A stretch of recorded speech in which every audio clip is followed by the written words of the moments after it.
in like a high school game, and like.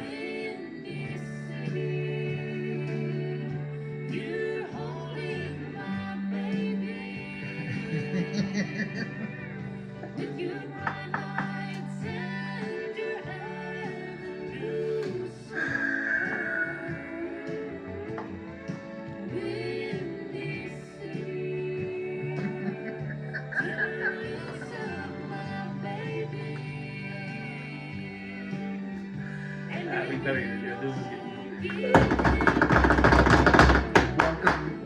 Welcome, I guess, to the championship edition of the LOGJAM. the Pajuma Bowl complete everything over championship edition of the LOGJAM. Much less controversy than at this point in last season. At this point in last season, World War III had erupted. It was one of the craziest weeks I've ever experienced in any organization I've ever been a part of. Yeah, this year was a little bit, and I'm glad for that. You know, we got back to the League of Gentlemen, and you know, acts of God were at a minimal this year. Which was awesome. So without further ado, let's get into this year's Pajuma Bowl. Windy City Scoregasms taking on the Avengers in a matchup that had been set up as a rival really earlier in the year. Lived up to it all the way through. Not much of a matchup. 161 to 109. No, and you know, you look at this and you definitely, you know, again, you mentioned it was a repeat of last year's championship. There's so many veins here. Gary just won, you know, the back-to-back pot pool and the first time back-to-back champion that I remember in quite a long time. Ever in league history. The So- first back-to-back champion. We talked um, about, I think only one team even played in the championship for back-to-backs, being the Sin back in 12-13, and Yep. were undefeated coming in, got defeated. Oh yeah. So a gigantic win for the Scoregasms.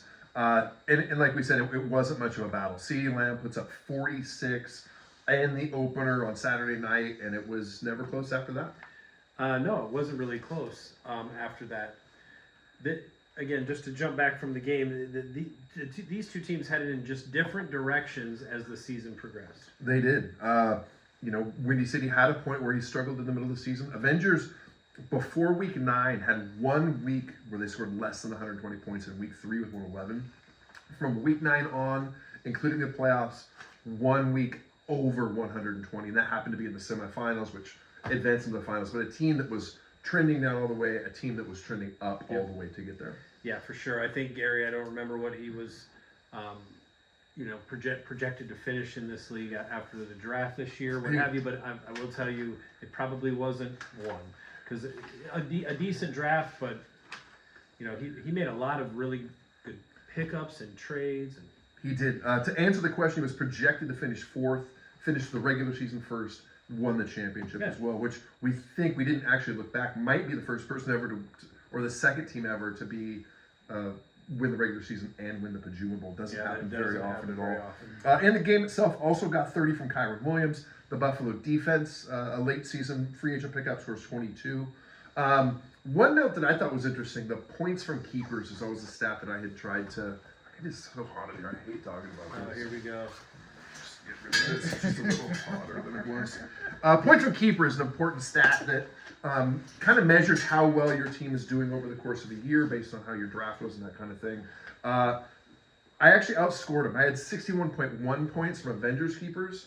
The Scoregasm keepers 60.3, but he only started 3 of his keepers. The rest of that team was built throughout the year. Right, and that's a testament to a good season. Great GM role from that. You know, maybe him and Joel share.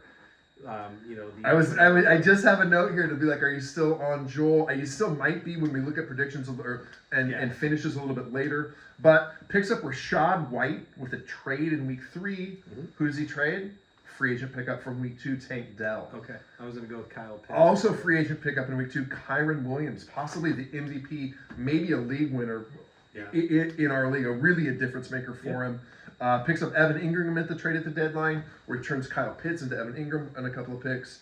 And also along the way picked up Devonta Smith for basically chump change. Tajay Spears, maybe a future keeper, possibly, depending on what he's doing there, but made him better and, you know, showed up at the deadline. Yeah, great moves throughout the year. for Gary, again, wasn't projected as you said. I mean, still 4 is a pretty good projection from ESPN. It's a good draft, but steadily improved his team, steadily improved the points per game, and just finished strong. Yeah. We did, in looking back to do that research, we did, the draft actually wasn't anything to write home about. Kind of maybe sort of missed on Ridley. Wildly hurt at the end. He had been contributing all year, but the actual draft picks, I mean, he did turn it into potential, later picks, but he did a lot of this in the waiver wire. So, yep. At any rate, congratulations, Gary. Congratulations. Back-to-back is nothing to sneeze at. An absolutely fantastic performance, and clearly the best team this season. Absolutely. Won that championship. Congratulations to the Windy City. Takes us to the third and fourth place teams. Fury and the Zorros face off. Fury takes it 144-134, and what was actually a pretty good game. Yeah, well, Fury, I wouldn't say had the best year, but finished strong. Finished strong from week 10 on or what have you, and especially with a Frankenstein team. In some ways. There's more names at the end of the season than there were in the middle, but a lot of missing pieces, a lot of different things happening in Cincinnati. Connor with 29 paces the way. The great pickup of Amon-Ra St. Brown preseason before the draft. Gets him 22. He had a great year for him. Gets terrible performance. Gets 12 points from Chase and Kelsey combined. Doesn't matter. I will point out on this week that maybe starting Geno Smith over Jake Browning was stupid, but what are you going to do? You got to trust some of those Washington quarterbacks sometimes. On the Zorros tip, Devin A-Chain, a LOGJAM favorite. We know that Tom's always been a big Devin A-Chain fan. Hurts, Rashee Rice, another Scoregasms draft pick, actually. So a player that he picked up along the way. Gets him to 134. Fantastic finish for the Zorros, really. Good job, Joe. Almost no bench points to talk about, which, he's got all those picks going into next year. Certainly has put himself in position to move on from there. In the next game, Daddy taking on your mom's pimp. You guys, how did that game go? Well, it was the second week in a row that I played Daddy, even though we didn't have the scoreboard correct. So, but anyway, no, Daddy, 185, unbelievable. I thought I would probably put up more than 97, but not to do. No, Daddy 189. I made the mistake in pre-prep of asking if that was the highest Daddy score of the season. He did have to not so quaintly remind me that he is the league record holder. Yes. Put up 231 plus points in a game this year. So not a terrible season. I mean, the ifs, ands, and buts. Yeah. I would almost say that I don't know if this could be one of Daddy's best seasons. When we say what was your best male, it's your best team of all times or whatever. I think we'll have to ask Ben or the league historian to look it up to see if this is Tom's best season. That's rich. Wow, nice play on it for Njoko. I think both of those were free agent pickups for the Pimps over the course of the year. Yep. 5 players don't get into double figures at 10 or less, including a 2 and a -5 on the Pimps roster. So doesn't show up there at the end. Poway and Merci actually playing for what ended up being the number 1 pick. Yep. 5th place and 6th place. Poway gets it done, 145 to 107. And good for Billy.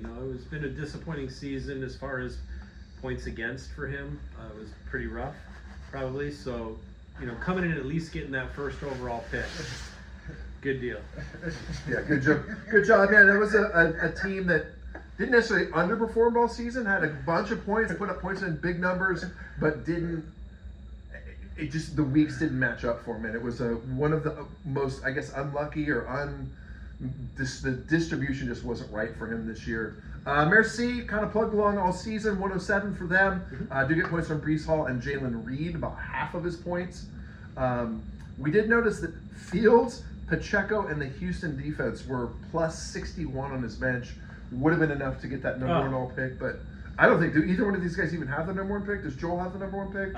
Joel has 11 of the first 16 draft picks. It'll be so fun watching him pick guys. Yeah. And that takes us to, I believe, anything else to add on that game? No. Nope. Either do I, really. I mean, Lamar Jackson finally started the quarterback right. Brandon Ayuk gets a number. And again, congratulations on winning the first overall pick that you don't own. That's crazy. And in the Blue Balls game, the 2-week slugfest, wasn't close last week, wasn't close this week, just not enough for the Sin to get back there. The 2-week cumulative total, Young 297, Sin 230. Well, 278. Oh, 278. Yeah. Okay. 278.68. 278.68 hurt. Okay, we're fixing it. Our bad. Oops. Congratulations, Young and Confused. 2-week total. You avoid wearing them, and this is going to be the first time Corey has more than a championship pennant to bring to meetings. So he'll have some blue balls. And a heavy chain around your neck. And a heavy onus of a chain around your neck. Not an enviable position the first time the Sin gets there. Young would have been a back-to-back, would have had his, or not back-to-back, but a repeat offender there. So nice to see it getting spread around. Sorry for the Sin didn't quite get there. No, didn't quite have the season he wanted to. His goal was to avoid what happened, but he's got next year. He's got the same draft picks as all of us. So it's interesting that since that 2013 Avengers Sin matchup, neither team has another title, which is crazy. Yeah. Cursed matchup. Already changed our names week before. Maybe forever doomed us to the underworld. Yeah. Just get there, baby. You know what I mean? Just get there. That's what we're banking on. We don't need to be the best. We just need to be in the conversation. We did take some notes on some of those predictions from ESPN. Largely worthless, but interesting to note. The only team they got right out of all 10 teams. Can you guess it, Darren? Well, it wasn't Gary. I would say Daddy. Young and Confused picked at the preseason to be 9th, finished the regular season 9th, and 9th in the tournament. Hey, congratulations on consistency. Windy City, we said, picked 4th, finished 1-1. Avengers actually picked to win before the draft, finished 2nd in the regular season and 2nd in the tournament. So that was close. Fury picked 2nd, finished 3rd. Poway picked 3rd. Finishes the regular season 10th, but comes back in the tournament, and eventually in our league technically got 5th place, so not that far of a fall. Sin 5th, finishes 10th, probably the biggest slide. Daddy 6th, finishes the regular season 4th, finishes the tournament 8th. Pimps 8th to 7th, and the Zorros started the season 6th. Regular season 6th and 4th after the win. So. Good stuff. I guess some housekeeping notes at the end here. Go through the trade deadline, please. Take a peek. Make sure that everything is on there. We looked. I felt like maybe 1 or 2 were missing. Tom thought they were all there. Just please take a second, go back and look. You'll want to do it because if it doesn't live there. Yeah, those trade, the picks evaporate and they don't exist. Put it in there. Please do that. Draft date. We talked about a range. We actually put a pin in the middle. We have decided that Thursday, August 29th, at 10 a.m.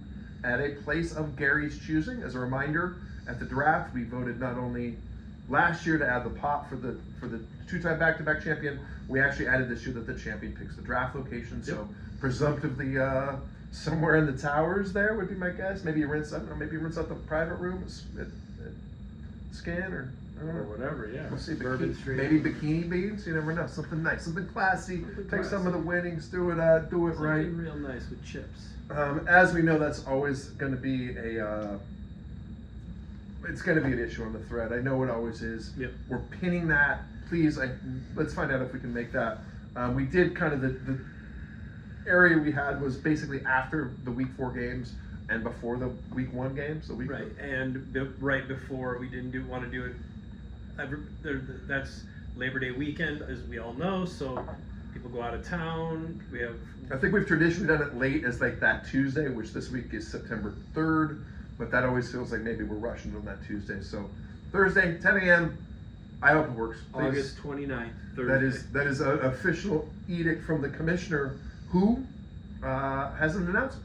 Yes, I know I put it in the thread, but it's just I'm gonna have to step down from the position, and we'll talk about it as a group and see, what we think. Do we want to put this to a vote and say, hey, or does someone want to step up? We can have a nomination. However we want to work it out.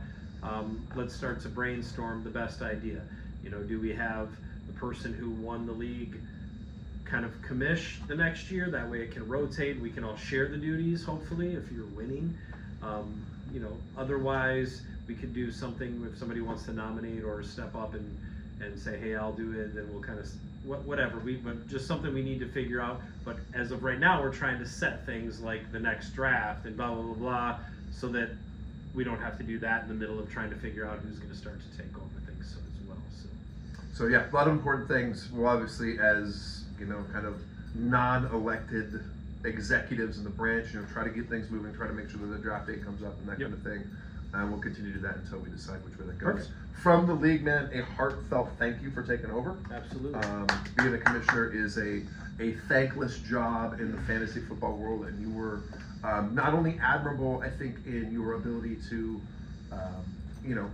run a league and do trades and do all those things, but I think you steered a ship through some pretty crazy waters, and I admire you for doing so. Well, I appreciate that, and it's been awesome.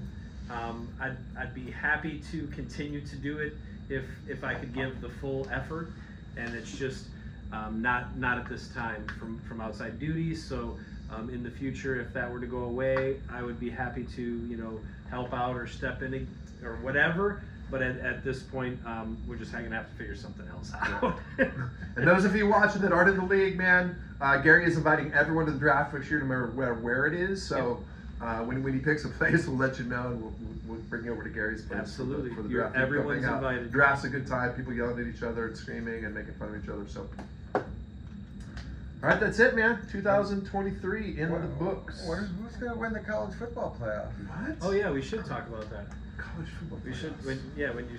College football playoffs. Brass taxes here. You better find a defense or something in one of those shirts.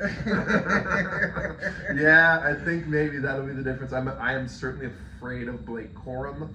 I don't know if I'm over 105.5 yards afraid of Blake Corum, but that feels like there could be a 25 and a 38 and a 17 and a bunch of 9s and a bunch of 7s. That could be trouble. It's gonna be fun. First of all, it's the first national championship ever that is actually 2 Big Ten teams. There aren't even 10. You can't even count. We are representing the Pac-12. Oh shit! And this For is another a 10 Pac-12 minutes. Big Ten matchup. Okay. At least our numbers right. There's like 17 teams. The big whatever. The Big Ten. Fuck off. You do have some things right, but your font is upside down. It should be turned around. Michael Penix, Roma Dunze, an underrated offensive line. I think we put points. I'm heavy on the over. Yeah, go Dogs. He knows, buddy. You know, it's like go Dogs. You heard me say Roma Dunze. You started barking. Huh? But it's gonna be a great game. It's gonna be fun to watch. We talked about like the opportunity for it to be our favorite colleges, your alum, to watch this. So that's a lot of fun. Yeah. And again, I still think there's something to be said about Washington coming into the Big Ten, and this being like hey, this is kind of how we play football. And I think we're going to see a little bit of that. I'm not dogging the Pac-10 as good football. It is great football. They have teams like USC. They have teams like Oregon, and Washington.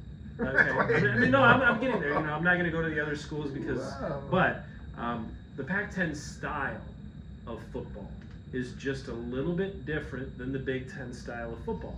And I think that if that's on display, Michigan wins this game by more than 4.5. So I would take that to the bank. Well, you know who I'm picking. I don't care if it's the points. I don't care if it's money line. Kalen DeBoer, as a head coach in Division II, lost 3 games. and 2 of them were to the national champion that year. Lost one So game this'll that be was 3. eventual national champion. Guys on a roll. I just think that, I mean, the guy's Kinda like the Avengers, guy's always finishes the guy's second. 111 and 12, I think, or 111 and 8, something like that. I should know that stat off the Yeah, top of but my still head. well coached. Incredible as a head coach. I just love the personality of this team. I love the grit. One of my former roommates, one of my former next door neighbors' sons is a linebacker. Cool. The Penix thing has been cool. It's been an incredible team to watch. We have been underserved, undervalued, underappreciated, underprognosticated, Underwatched. under. I mean, as far as like national, I Yeah, guess yeah. that's underrated. But just I guess yeah. you haven't seen the product nationally a lot. We've only been a favorite once since I think the last week of October, Wow. facing in Oregon, facing a Utah. We weren't even favored at Oregon State, not Wow. favored against Texas. We were favored against Wazoo. That was it. But we played Oregon twice as underdogs and took care of them. You guys weren't favored against Oregon State. We were a dog we- on the road to Oregon State in the cold. We missed the bowl there. We should have bet on that. Yeah. So I don't know. It's been an interesting run. I don't think we've also won a game by more than 10, maybe all season, maybe since the beginning of the season. So it's a good run. I'm taking the dogs, and I think we got a chance. I would say that there are signs that would point to that. But while we're talking about coaches, the one thing ours is really good at is stealing them. Yeah. So Stole your logo too, you son of a bitch. You guys are used to all that. Fuck Jim Harbaugh and that fucking fat ass chest. it's probably his stealing last sign. game as a college football coach. So. They're like, I love that it came out that the national database had been, like the scouting database that has all the practice film on it, had been hacked, and all the questions are, was it Michigan? Was it Michigan? And they're the first ones to take their stuff offline. So listen to this guy, absolute wet garbage out here. This is a good outro song. That's the thing. Absolute wet garbage. All right, we're gonna let you guys go. Thanks for watching.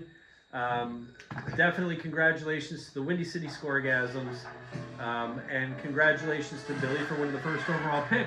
We've got the date set, August 29th for the draft. Be there.